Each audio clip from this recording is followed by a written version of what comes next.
Has this ever happened to you? Let's say you're having a conversation in your target language and you understand what is being said, you get the main idea, you get the gist of it, but when it comes to your turn to speak, it sounds clunky, it sounds unnatural, it sounds maybe even robotic. Or let's say you're with a group of native speakers and they're all speaking with each other and you understand the main idea, you understand the gist of things, but you're staying quiet and you're hoping that they don't ask you anything and you're anxious because when they do, you get nervous and you're afraid that you won't be able to say what you want. You're afraid that you're going to freeze up. Does this sound familiar? Why does this happen? It often stems from some common myths about listening and speaking in our target language. You think you can improve your speaking the same way that you improve your listening. You think learning a lot of vocabulary will help you speak better. You think that focusing on listening alone will translate to speaking fluently. But we know that this isn't true always. A common example of this is children of immigrant parents who move to a new country. So for example, ABCs, American-born Chinese, they grow up listening and hearing their parents speaking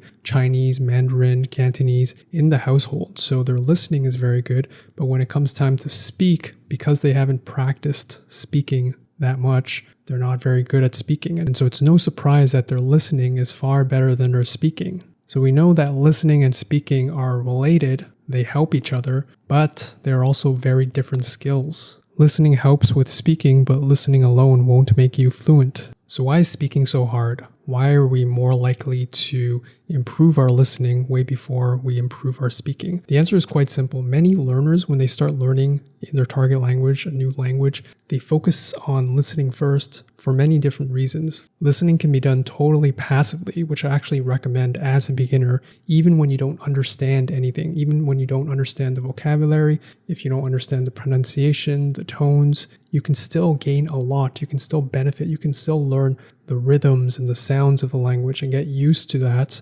without understanding anything at all. So there's still benefit to listening as a beginner. Speaking, on the other hand, can't be done passively. So if you've ever tried speaking, you need to focus your whole attention on it. You can't be passively doing it in the background. You have to coordinate a lot of different moving pieces. For example, your pronunciation, your tones, your pinyin, if you're learning Mandarin Chinese like I am. You have to coordinate vocabulary. You have to actively recall that vocabulary.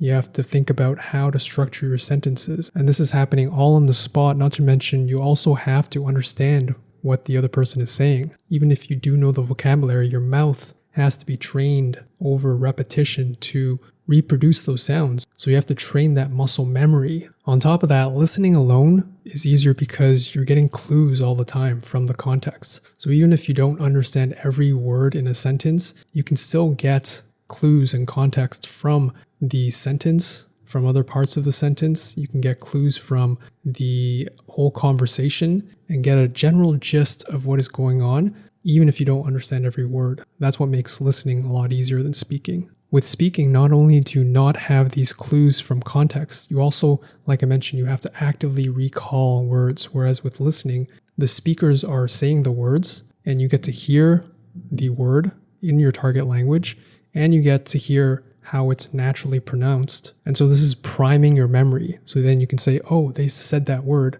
I remember that word when I learned it in this scenario. I remember doing that flashcard. I remember looking it up in my dictionary.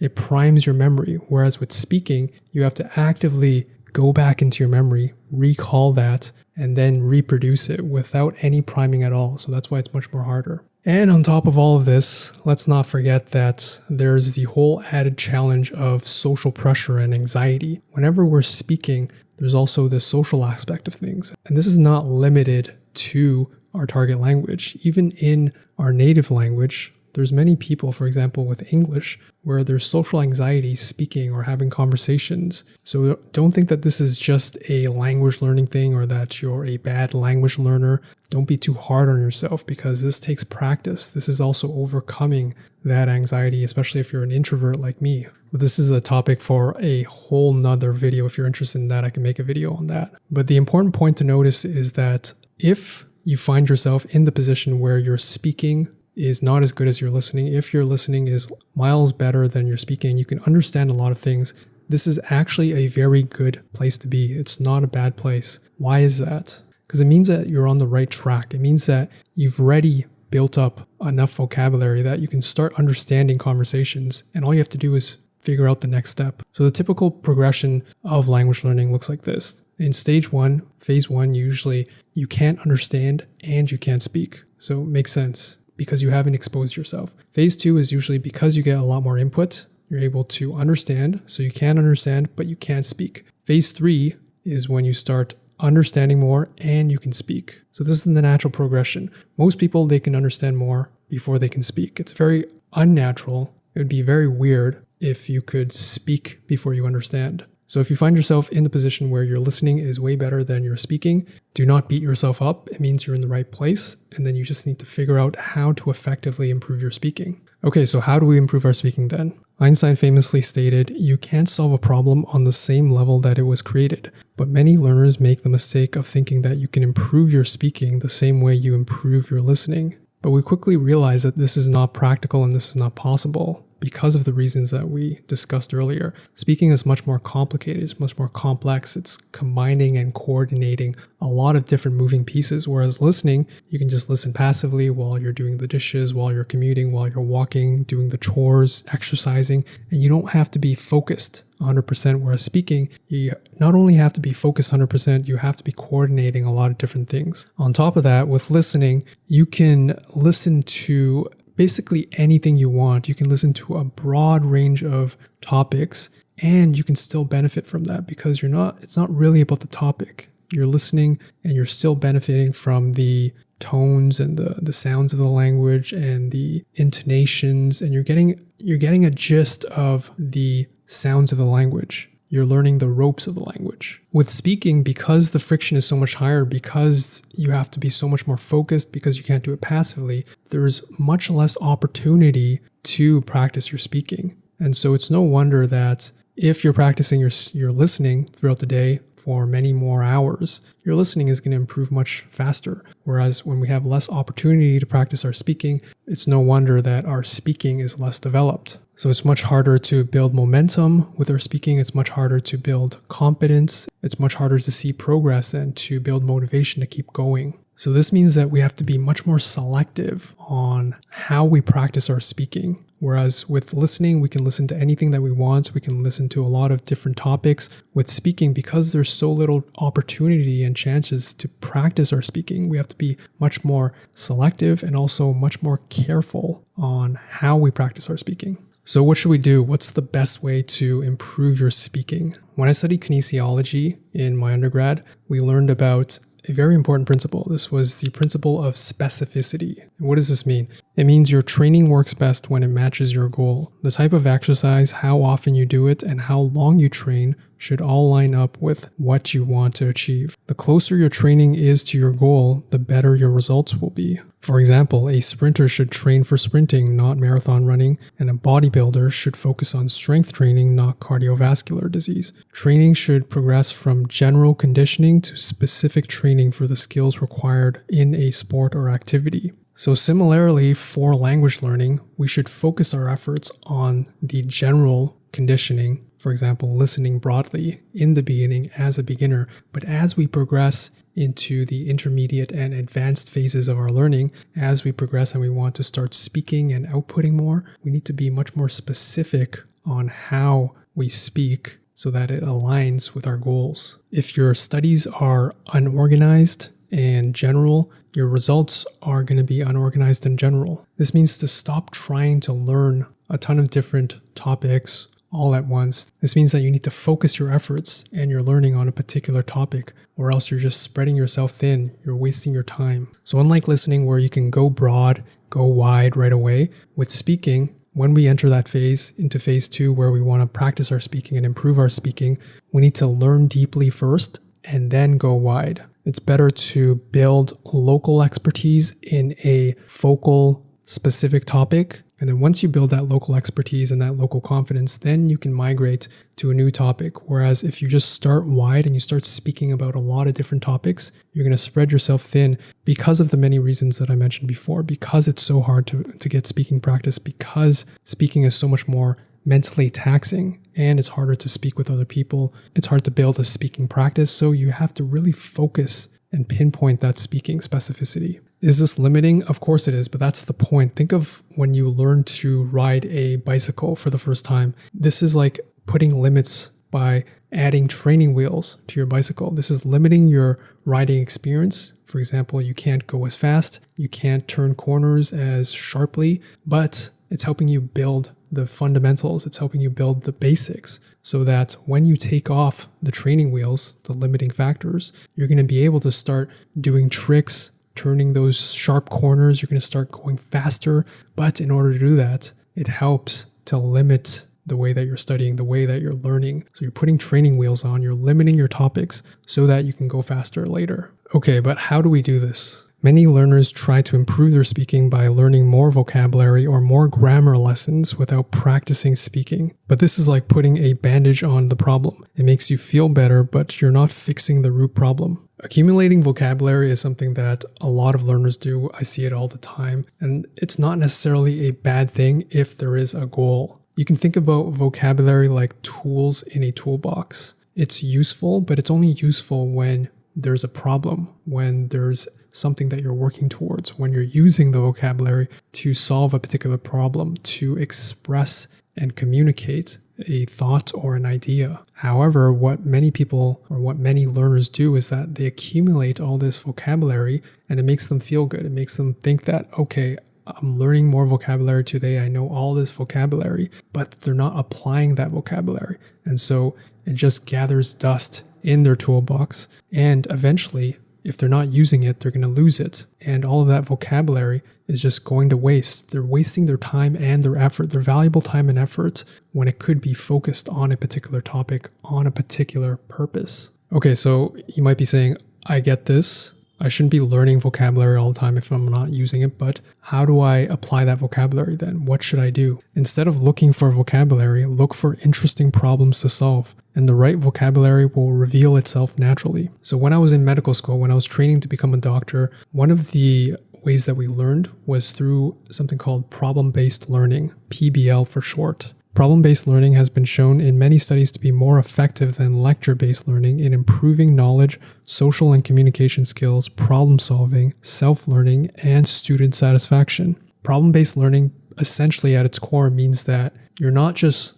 consuming information, you're not just sitting in a lecture room, you're not just listening as we do with language learning, which is important, like I said. Listening and input is very important, but the next step is to start applying it. How do we apply it? We use a problem to direct our learning. Problem-based learning is essentially that. You have a problem, and then in the case of language learning, we can think about the problem as something that we want to talk about, something that can direct the way that we learn vocabulary. Because before we have a problem, we're just learning a bunch of vocabulary without any direction. Once we have a problem, something that we want to talk about, something that we're passionate and interested in talking about, then we have a direction and we can start heading towards that direction and learning the vocabulary on the way. So all the vocabulary that we're learning is with purpose and it's not wasted time. All of that is directed, all of our energy and our efforts are directed to that specific problem. This gives us something very tangible that we can see, that we can think about, that we can look forward to, and that we can play with. Here are some questions that help me look for interesting problems. Which topics am I passionate about and interested in? Are there questions that people ask me all the time?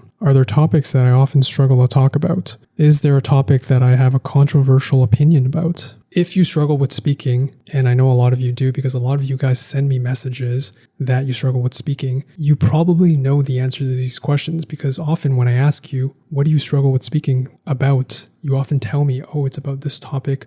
Oh, I have trouble talking with my friends. Oh, I have trouble talking about politics or the news. So you already know the problems or the topics that you have difficulty or that you want to improve in. You already have an interesting problem to work towards. The problem is that you're ignoring that, you're procrastinating, or that you're getting distracted by other problems, by other topics that look shiny and interesting, but it's not the problem that you need to be focusing on. Remember, languages and speaking at its core is a tool for communication. It's not about how many compliments you get. It's not about how beautiful or perfect your pronunciation or your tones are. It's very important. Pronunciation and tones are important, but after a certain point, after you're able to communicate effectively with your pronunciation and tones, it's not about making that perfect so that you sound like a native speaker. Sure, that can be a goal of yours, but I would say that most of us, we just want to communicate our points effectively. So it doesn't necessarily matter how much vocabulary you know. It's much more important to use that vocabulary, even if it's a small amount of vocabulary, to communicate your point effectively. And you can do that without knowing a ton of vocabulary. One way I like to do that to help me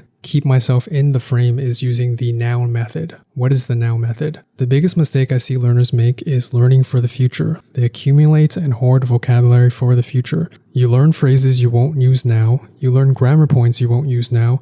You learn topics that are not relevant to you now. If this is you, if this sounds like you, stop doing this. This is just wasting your time. If you're just learning for fun and you don't really care about improving your speaking, then by all means, you can do this. You can just learn as much vocabulary as you want. You can learn all the vocabulary that is interesting to you. But if you want to direct your learning and you want to make improvements, if you're serious about making improvements in your speaking, then you have to be very careful and strategic with how you speak and how you practice your speaking. You want to be very focused with your speaking practice. So whenever I'm listening to podcasts in Mandarin or I'm watching videos in Mandarin, I'm always asking myself these two questions. Can I see myself using this vocabulary in the next week? Do I want to talk about this topic soon? These two questions put me in the frame of mind of now, of whether I see myself applying this vocabulary or talking about this topic in the near future,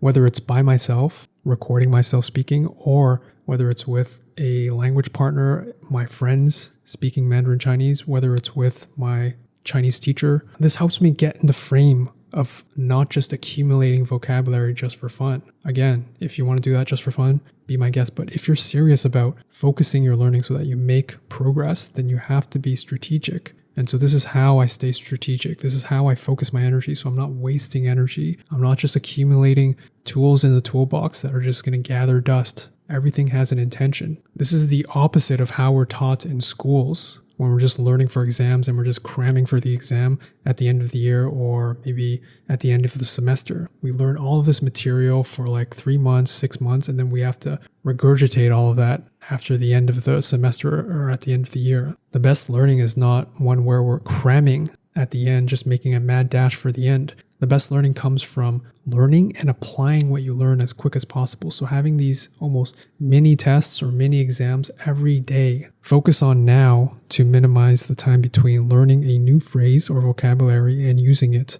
The faster you apply what you learn, the faster you consolidate and remember it. Everything else is a distraction. Another important paradigm that helps me to shift from just understanding a language to understanding and speaking a language is to think about the environment that I'm immersing myself into. We are the average of the 5 people we spend the most time with. So it stands to reason that the way we speak in our target language is the average of the 5 people we spend the most time with listening and speaking. And so a common reason that I see that people can understand but they can't speak is because they're listening and they're getting too much input from too many sources, too many people. It's jumbling their mind. It's confusing their brains. And again, you're spreading yourself thin. The way to combat this, the way to fix this is to think of someone in your target language, let's say Mandarin Chinese, and think about someone that you enjoy listening to, that you enjoy consuming their content. For me, there were 2 podcasts in Mandarin Chinese that I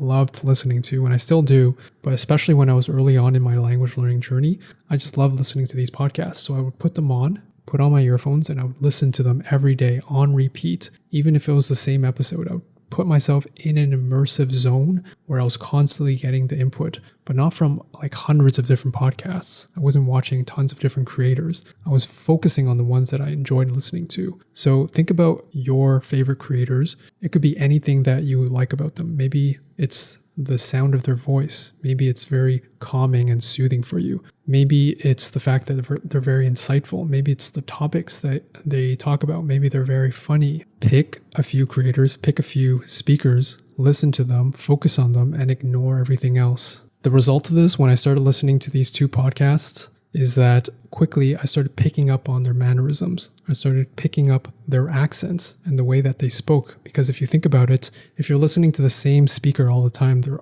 often using the same vocabulary. because usually most people, they say the same things over and over again. And so this is a great way to get that repetition, spacing out your repetition in a natural way by just listening. The fastest way to build momentum and progress with your speaking is to model your speaking after someone you resonate with and admire by spending as much time as you can with them, listening or speaking. You're going to naturally start picking up their mannerisms and the vocabulary that they use, and even the sound, their accent. Just as we naturally pick up words and even change our accents when we travel or start living in a new country, it's the same thing.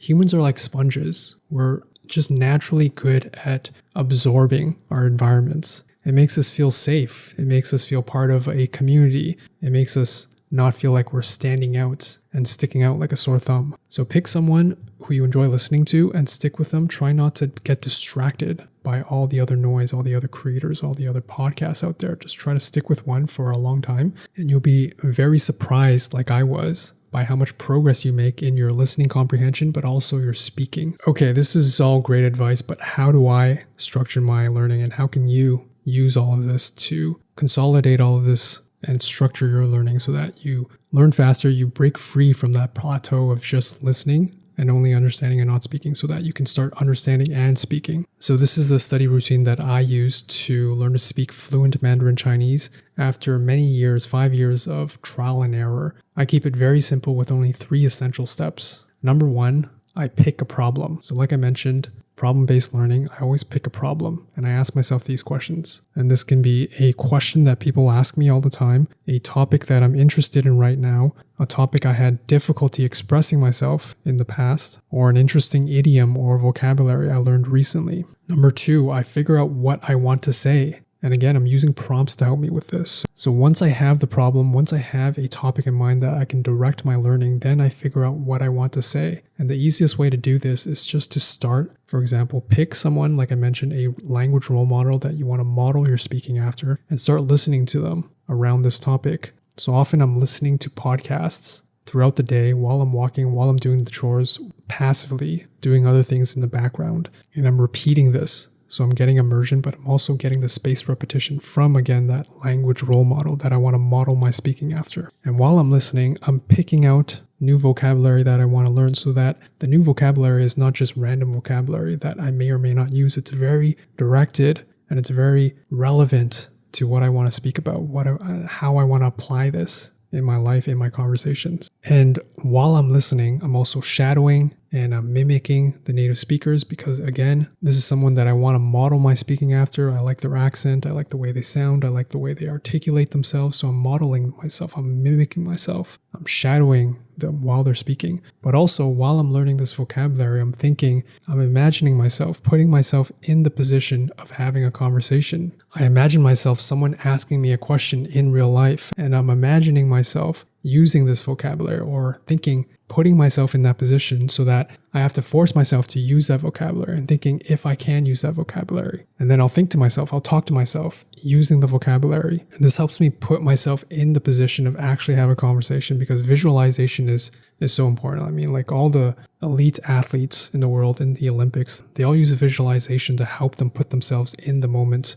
when the real experience is happening. But this can help you to simulate that real life situation without the consequences. This makes the practice much more real and much more practical, much more realistic, instead of just feeling like a homework assignment. Okay, so once I figure out what I want to say, I've figured out the vocabulary I want to learn, then number 3, the last step is just to apply what I'm learning by speaking. And this can be usually talking to myself throughout the day. I can be walking and talking to myself, or often what I like to do is record myself speaking, because this adds a little bit of pressure. Again, with the visualization technique, this makes it seem like, or it makes it simulate the real experience much more closely. There's a little bit of pressure because something is filming me, so that I think, okay, there's someone on the other end of this, so I have to speak at least with a little bit of pressure. And then finally, the other option is to practice with a language exchange, with a friend who speaks your target language,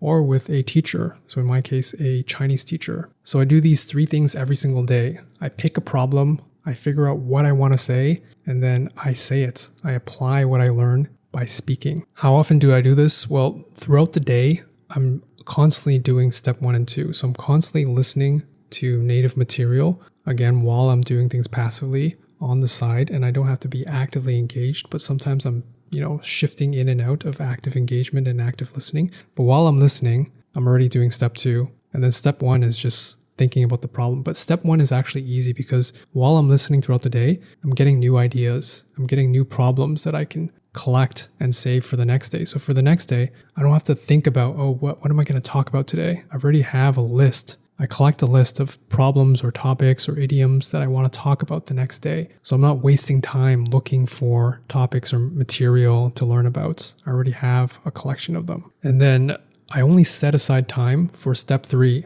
This is time that I actually have to be actively engaged in. Like I mentioned, speaking is something that I have to actively engage in, but it's not that much time. Like you can set aside 1 minute per day. This is what I typically do. I give myself the expectation. I just want to speak for 1 minute. Oftentimes I speak more than that, but I'm only giving myself the expectation of speaking for 1 minute. On most days, this is me just recording myself speaking in my target language, Mandarin Chinese. Or if I don't have time for even that, then I'm just talking to myself while I'm doing other things. And then once or twice a week, I actually schedule in time with my Chinese teacher because this is the perfect time. After I've practiced speaking with myself and I've recorded myself, this is the perfect opportunity to practice it in a safe environment with a language partner, with language teacher, to actually apply what I've been learning. It sounds super simple because it is. I'm eliminating all the extra effort, all the extra time, all the extra energy, and I'm directing all my energy on only vocabulary that I want to learn,